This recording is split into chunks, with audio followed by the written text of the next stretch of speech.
What's going on, guys? Tomo Top% Wrestling, and welcome to the first episode of AEW Universe Mode on WWE 2K20. I've been very outspoken about WWE 2K20, but the fact is, I want to do a Universe Mode about AEW, but if I did it on 2K19, it just wouldn't get the views. You know what I mean, since 2K20 is a new game, may as well do it on 2K20. This episode is going to serve as an introductory episode where we're going to have a battle royale between 6 AEW wrestlers to determine the first mid-card champion on AEW. And I'm going to do a roster reveal with all the superstar ratings, aka their overalls. Now right now, I will say I can't do any 2K20 gameplay. The battle royale I'm going to show you is from 2K19, and this is because the community creations hasn't been around long enough on 2K20 for like all these AEW created wrestlers to actually be made yet. So once there's some time passed and some AEW wrestlers have been made, then we can officially start the universe mode and start using these guys. And there are a few limitations in this universe mode, and I think the main one, in fact probably the only one, is the fact that Creator Championship just isn't in the game anymore, which really makes no sense. Basically what it means is I can't create the AEW Championships, so I'm going to have to use the WWE Championship, the Intercontinental, the Tag, probably one of the old school tag belts, not the red or blue ones, and the Women's, and probably again one of the old school women's belts most likely. But yeah, it's a shame, it's unfortunate that I can't actually use the assets from, 2K19 that should have been carried over in 2K20, but obviously not. But that ain't stopping me from doing this universe mode. I'm still going to do it, I'm still going to try and make it as entertaining as possible. So without further ado, I give you the ratings reveal. If you're not interested in this, you can go ahead and skip forward to watch the Battle Royale, where the winner is, of course, the first AEW mid-card champion. I was going to say the Intercontinental. He's technically the Intercontinental champion because, there's no created championship. But whatever, it's fine. Enjoy the ratings reveal. Starting out with the men's division. First of all, we have Hangman Adam Page coming in at 89 overall. Next up, we have the High Flyer and Helico coming in at an overall of 82. Brandon Cutler is one of the lower rated guys in terms of overall. He comes in at a 76. But right after him is one of the highest rated players in the game. That's Chris Jericho with 93. The wrestling legend and veteran Christopher Daniels comes in with a consistent and a very good 89 overall. One half of the best friends, Chuck Taylor, comes in with 85. Wrestling legend Shima comes in with 87. EVP and the man himself, Cody Rhodes, gets a 90 overall. The man he faced at Fyter Fest, Darby Allin, gets an overall of 87. Definitely a star for the future of AEW. And right into that, we have Cody's brother, Dustin Rhodes, who gets an overall of 88. One half of the Super Smash Bros. Evil Uno gets an overall of 84. The second third of SCU, Frankie Kazarian, gets 88 overall. And Helico's tag team partner, Jack Evans, comes in with a nice 81 overall. Cultaholic's favorite wrestler, Jake Hager, comes in with an overall of 89. The mean Extreme Machine, Jimmy Havoc, gets an overall of 85. Joey Janela comes in with an overall of 84. Then John Moxley, former WWE superstar known as Dean Ambrose, comes in with 92 overall. Jungle Boy, definitely a star for the future, he is an 85 overall. Ortiz and Santana, the newest tag team in AEW, come in at 88 overall apiece. Sure to be a team to watch. The highest rated overall and yet another EVP, Kenny Omega, the Cleaner, gets an overall of 94. Superbad himself, Kip Sabian, one for the future, 82 overall. Jungle Boy's tag team partner, Luchasaurus, gets an overall of 87. The newest signing to AEW, on the smaller side, both in height and overall, Marco Stunt gets overall 78. Michael Nakazawa comes in with the lowest rated overall of the game, sorry Michael, with 75. His name is MGF and he's better than you. His overall is 87. What's your overall? Because I bet his is better. The stiffest man in pro wrestling, Orange Cassidy, gets an 80. Pac, yes, he's still there. The bastard, 90 overall. Pentagon Jr.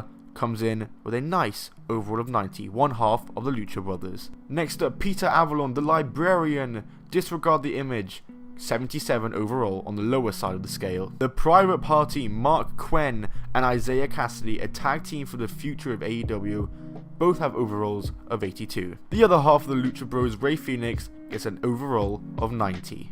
Sammy Guevara gets an overall of 82, definitely a superstar for the future that he is. And the final third of SCU, Scorpio Sky, gets an overall of 85.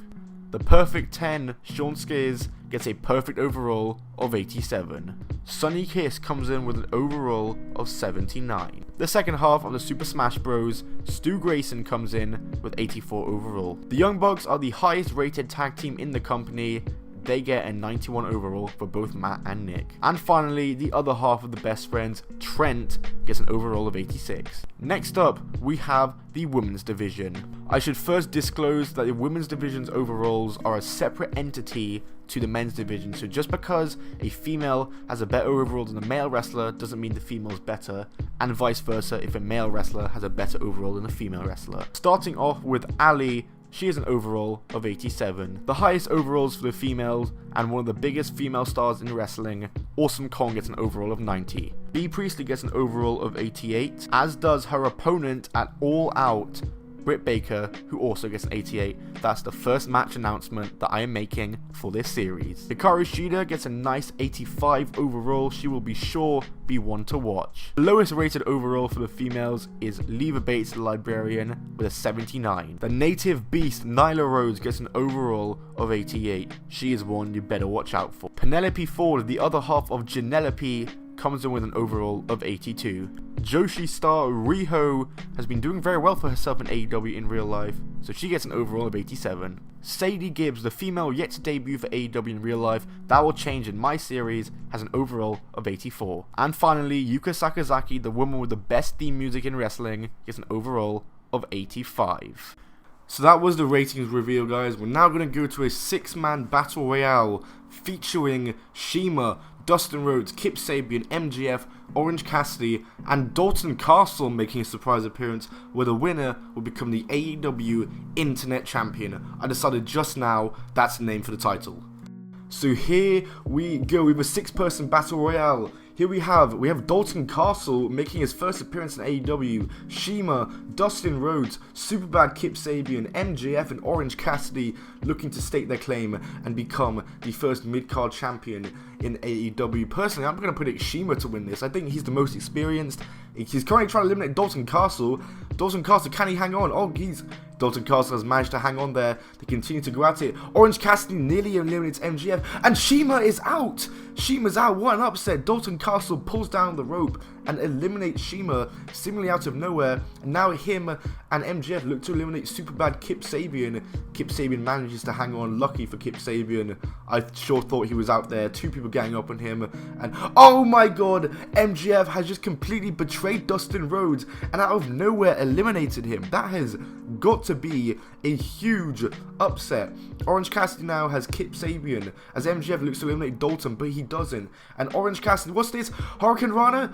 He's got him over the top. Superbad Kip Sabian is out by Orange Cassidy. So we are now down to our final 3. And what a random final 3 it is. MJF, Dalton Castle, and Orange Cassidy. Dalton Castle's not even signed yet. And oh, Dalton Castle's out. I don't know who eliminated him there. It seemed like maybe MJF eliminated him inadvertently, but it could have been Cassidy, or maybe Castle slipped. I don't know, but Castle has been eliminated from the match.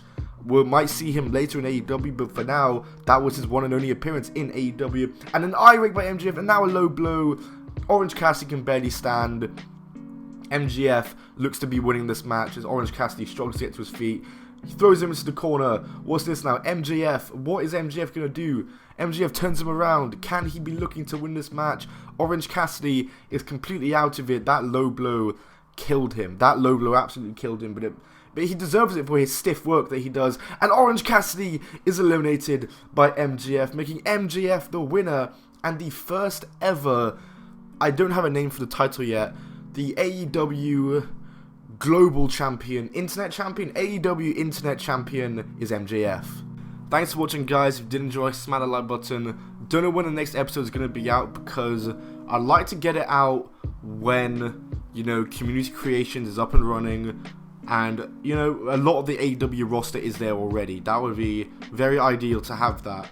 And also, hopefully, when some of the glitches, or at least a couple of the glitches, are patched, that will prevent the game from crashing in universe mode, because I'm seeing lots of people having 2 matches in universe mode and then it crashing. So, you know, last thing I'd like is for that to happen. So, just going to wait for that. We'll see how it comes. So, I don't know when the next episode is going to be. I apologize for that, but regardless, I hope you enjoyed this video. If you did, smash the like button. I'm excited to start this. I hope you're excited to watch it. See you all soon. Goodbye and keep on rolling.